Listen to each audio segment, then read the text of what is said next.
2, 1, మంచి go. కలర్తో కలర్ఫుల్గా ఉంది కదండి సాంబార్ మాట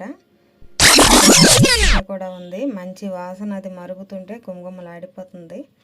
ఇది ఎలా తయారు చేసుకోవాలో చూసేద్దాం. హాయ్ అండి, వెల్కమ్ టు అవర్ ఛానల్ దుర్గాలీలాధారి. ఎలా ఉన్నారండి, బాగున్నారా? నేనైతే చాలా బాగున్నాను. ఈరోజు సాంబార్ ఎలా తయారు చేసుకోవాలన్న వీడియోతో మీ ముందుకు వచ్చేసానండి. సాంబార్లో ఏమేమి వేయాలని అన్నీ మీకు చూపిస్తున్నాను. సొరకాయ ఉండాలి మెయిన్, ములంకాయలు, టమాటా, క్యారెట్, ఉల్లిపాయ, పచ్చిమిర్చి, సిలగడ దుంపలు, బెండకాయలు, ఇంకా ఉంటే దొండకాయ, వంకాయ ఇలాంటివి కూడా వేసుకోవచ్చు అన్నమాట. ఆల్ వెజిటేబుల్స్ అన్నీ వేసుకోవచ్చండి. నేను చూపిస్తున్నాను చూడండి, చిలగడ దుంపలు కూడా వేస్తున్నాను. ఇక్కడ మురంగడ్డలు అంటారన్నమాట. అవి కొంచెం స్వీట్గా ఉంటాయి, అంటే స్వీట్ పొటాటో అంటే అందరికీ అర్థమవుతుంది. అవి కూడా వేసుకోవచ్చు. చాలా టేస్ట్ ఉంటుందండి సాంబార్ అయితే మటుకు. పప్పు కందిపప్పు తీసుకుంటున్నానండి. నేను ఒక కప్పుడు కందిపప్పు తీసుకున్నాను. సాంబారు నేను ఒక 2 రోజులకి సరిపడేది పెట్టేస్తాను అనమాట. ఇడ్లీలోకి, ఇంట్లో రైస్లోకి అన్నిటికి సరిపడేలాగా. ఇడ్లీలో అయితే ఒక 2 రోజులు, ఇవాళకి రేపటికి 2 రోజులకి సరిపడేలాగా చేసుకోవచ్చు. చింతపండు కూడా నేను బాగా ఎక్కువ పులుపు ఉండేలాగా ఇంత చింతపండు వేసానండి. కొద్దిగానే వేస్తాను. పుల్లగా కమ్మగా ఉంటుంది అన్నమాట. కొంచెం వేడి నీళ్ళు వేసి నానబెట్టుకుంటే బాగా పులుపు గమ్మును దిగి బాగా నానుతుందని వేడి నీటిలో నానబెట్టాను. కందిపప్పు 2-3 సార్లు కడిగేసుకుని నీళ్ళు వేసుకుని ఉంచుకున్నానండి. ఇప్పుడు ఆ కందిపప్పులో నేను టమాటాని, ఉల్లిపాయలు వేసి కుక్కర్ పెట్టేస్తాను అనమాట. కుక్కర్ పెట్టేయించి 4 విజిల్లు వేయించేసరికి మెత్తగా అయిపోతుందండి. ఆల్రెడీ సాంబార్లో బాగా మెత్తగా ఉండాలి, అందుకే నేను కుక్కర్లో ఇవి పెట్టి 4 విజిల్లు వేపిస్తాను. 3 విజిల్లు సరిపోతాయి. 4 విజిల్లు వేపిస్తే కొంచెం మెత్తగా అవుతుంది అన్నట్టు. 4 విజిల్స్ మటుకు కంపల్సరీ వేయించుకోవాలి. ఇంకా పప్పు గుత్తితో మెదిపి పని ఉండదు అన్నమాట. మనం మూత తీసి చూసేసరికి ఇంకా మెత్తగా అయిపోయి ఉంటుంది. మనం గెరిటితో కలిపేసుకుంటే సరిపోతుంది. అందులో ఉప్పు కానీ ఏమీ వేయలేదండి. ఓన్లీ పప్పుని, టమాటా, ఉల్లిపాయ ఇవే ఉడకబెట్టాను అనమాట. విజిల్స్ వేయించి ఉడకబెట్టాను. అలా కలిపేసుకుంటే మెత్తగా అయిపోద్ది, సరిపోతుందండి. అది మనం మళ్ళీ రసంలో వేసినప్పటికీ ఇంకా మెత్తగా లేహంలాగా అయిపోతుంది. మనం ఈలోపు చింతపండు రసం పిండుకోవాలండి. వేడి నీళ్ళు వేసి ఉంచాను కదా చింతపండులో, అది రసం పిండుకుంటే తొందరగా వస్తుంది అన్నమాట. ఎక్కువసేపు నలిపి పని ఉండదు. చూసారా ఎంత మెత్తగా అయిపోయిందో. వేడి నీళ్ళు వేసి 2 నిమిషాలు ఉంచితే సరిపోతుంది. ఎప్పుడైనా సరే, ఎమర్జెన్సీలో అయినా సరే చింతపండులో వేడి నీళ్ళు వేసుకుంటే తొందరగా మెత్తగా అవుతుంది అన్నమాట. చింతపండు రసం పిండేసుకున్నాను. అందులోనే నేను కొంచెం పసుపు, కొంచెం ఉప్పు కూడా వేసుకుని మరగబెట్టుకోవాలి. అందులో మనం ఇప్పుడు వెజిటేబుల్స్ ఉన్నాయి కదండి, వెజిటేబుల్స్, కాయగూరలు, అవన్నీ కూడా ఈ చారులో వేసి మరగబెడతాను. ఎవరు ఎలా చేస్తారో తెలియదు కానీ ఒక్కొక్కళ్ళు ఒక్కో రకంగా చేస్తారు. నేను చేసే పద్ధతి ఇదన్నమాట. ఫస్ట్ నుంచి కూడా నేను ఛానల్ బట్టి నేను నేర్చుకున్న కాడ నుంచి ఇదే టైప్లో ఫాలో అవుతున్నాను నేను సాంబార్ పెట్టడం. ఇంకా కాయగూరలు మొత్తం అన్నీ కోసాను కదండి.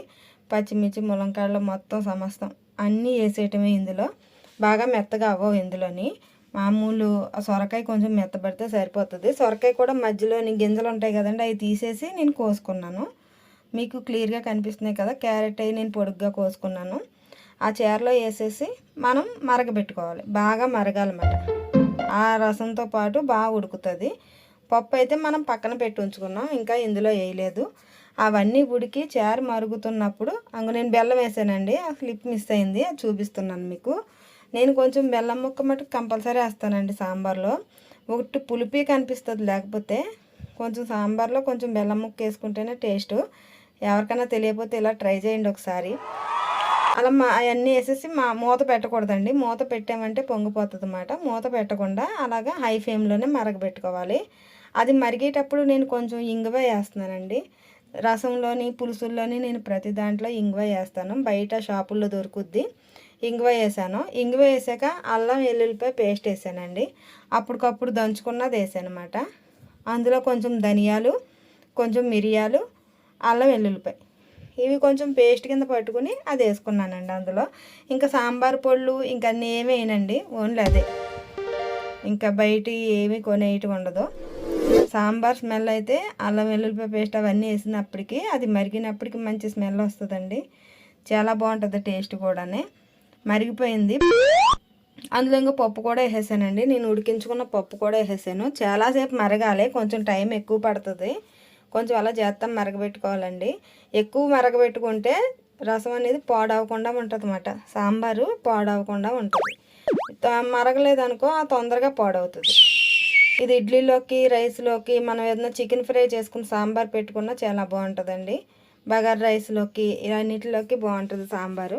నేను పెట్టిన సాంబార్ అయితే అయిపోయింది. ఇంకా చిక్కబడిపోతుంది చూసారా, అది నీళ్ళ లేదు, బాగా పలుసగా కూడా లేదు.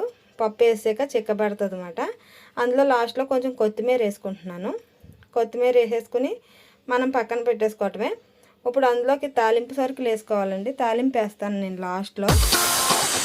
కొత్తిమీర వేసి మరిగించేసుకోవాలి, చాలాసేపు మరగాలి. కొత్తిమీర వేసాక కూడా కొత్తిమీర ఫ్లేవరు స్మెల్ బాగా తెలుస్తుంది. అది మరిగాక ముక్కలు ఉడికిపోయినాయో లేదో చూసుకోవాలి, ఉప్పు సరిపోయిందో లేదో చూసుకోవాలి. అన్నీ సరిపోతే మనం తాలింపు కమర్చుకోవాలన్నమాట. తాలింపుకి ఆవాలు, జీలకర్ర, ఎల్లుల్లిపాయ, ఎండుమిర్చి, కరివేపాకు ఇవన్నీ రెడీ చేసి పెట్టుకున్నానండి. ఒక కళాయి పెట్టాను పొయ్యి మీద. కళాయి పెట్టుకుని కొంచెం ఆయిల్ పోసుకుని ఆవాలు, జీలకర్ర అందులో వేసుకుంటున్నాను. అవి బాగా వేగాలి. ఆయిల్ బదులు నెయ్యితో తాలింపు పెట్టుకున్నా చాలా బాగుంటుందండి సాంబారు. నేను ఎక్కువ నెయ్యితోటే తాలింపు పెడతాను. ఇప్పుడు వీడియో కోసం నేను ఆయిల్ వేసి చూపిస్తున్నాను అనమాట. ఆవాలు, జీలకర్ర, ధనియాలు, కొంచెం మెంతులు అవి వేసానండి. అవి వేగిపోయినాక ఎల్లుల్లిపాయ కూడా వేసుకోవాలి. అవి బాగా వేగాక ఎండుమిర్చి, కరివేపాకు లాస్ట్లో వేసుకొని ఈ తాలింపు సాంబార్లో వేసేసుకోవటమే. గుమగుమలాడే సాంబార్ రెడీ అయిపోయినట్టేనండి. ఇంకా స్మెల్ మటుకు తాలింపు పెట్టాక చాలా బాగుంటుందండి. నేను ఎప్పుడు చేసినా చాలా టేస్ట్ వస్తుంది. ఒక 2 రోజులైనా అసలు ఎప్పుడు పాడైందే లేదు. ఇడ్లీలోకి కూడా చాలా బాగుంటుంది. సాంబార్ పెట్టినప్పుడు కంపల్సరీ ఇడ్లీ వేసుకోండి. ఇడ్లీ, సాంబారు, రసంలోకి మళ్ళీ ఈ సాంబార్లోకి చికెన్ ఫ్రై కూడా చాలా బాగుంటుందండి. బగారా రైస్ చేసుకున్నా బాగుంటుంది. ఒకసారి మీరు కూడా ట్రై చేసి ఎలా వచ్చింది సాంబార్ అనేది నేను చేసిన విధంగా చేసి చూడండి, మీకే తెలుస్తుంది. ఇదేనండి వీడియో అయితే మీకు బాగా నచ్చింది అనుకుంటాను. నచ్చితే మటుకు లైక్ చేయటం మర్చిపోవద్దు. మళ్ళీ సరికొత్త వీడియోలో మళ్ళీ కలుద్దామండి. ఓకేనండి, బాయ్.